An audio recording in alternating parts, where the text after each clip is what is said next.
need a flathead screwdriver, and we need to pry off the front plate from one of the top corners. Once that's done, we remove the 4 screws holding the PCB to expose the chip. We can now use a plastic jig like this one or solder wires directly on the chip. Here is the pinout to connect to this chip. Sorry to interrupt. If you like the video so far, make sure that you hit the like button and don't forget to subscribe to the channel. That's free. It's at no cost to you, but it really helps in my YouTube journey and I really appreciate. Now back to the video.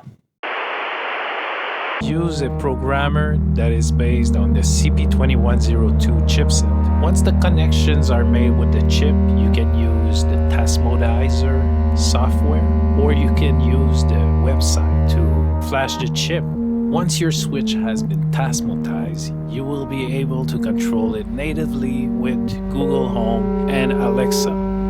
One of my favorite features is the ability to control one switch from another one. So if you have 2 switches that have been Tasmotized that way, you can use one as a remote trigger for the other one.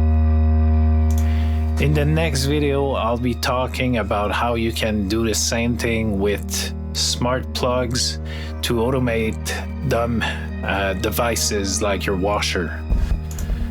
I'm also gonna talk about my smart blinds.